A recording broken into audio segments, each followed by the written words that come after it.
ఇస్తామే మీ పేర్లు రాసుకున్నామని లిస్టు రాసిండు. మేము ఇప్పుడు లిస్టులో రాసిందని మేము వచ్చినాం. వచ్చిన తర్వాత ఇప్పుడు ఏమంటారు అంటే ఇక్కడ కొంతమంది ఆధార్ కార్డు పెట్టారు. ఇప్పుడు ఇట్లా కాదు, మొత్తం వీణాకం రాని వీణాకం లైన్ పెట్టుకుని అక్కడ టోకన్ ఇద్దామని అంటే మీరు మా పేర్లు అయితే లిస్టులో రాసుకున్నారు కదా, ఆ లిస్టు అయిపోయిన తర్వాత మళ్ళీ మిగతా వాళ్ళు లిస్ట్ ఇయ్యి. మొన్న ఇచ్చిన వాళ్ళు మళ్ళీ దాని ఆధార్ కార్డు పెట్టే డబుల్ వస్తాయి కదా, మీరే రాసుకున్నారు మంచి ఆలోచన చేసి.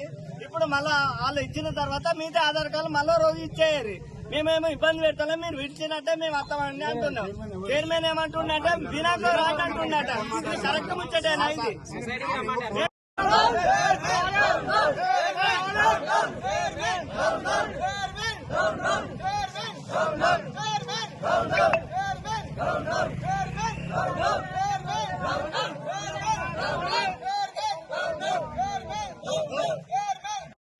అలా రైతులు ఈ రోజు యూరియా గురించి చాలా ఇబ్బంది పడి ఎంత అంతే అంత చాలా ఇబ్బంది పడతారు. రైతు పాలన అని ప్రజాపాలన అని రేవంత్ రెడ్డి గారు హామీలు ఇచ్చి ఈ రోజు ఇక్కడ రైతులను ఎంత కోసం ఉంచుకుంటారో మీరు ఒక్కసారి చూడండి. రైతులు యూరియా గురించి చాలా ఇబ్బంది పడుతున్నారు. కాబట్టి ప్రభుత్వం వెంటనే యూరియా బస్తాలు ఎక్కువ కేటాయించి రైతులను ఆదుకోవాలని మా యొక్క మనవి.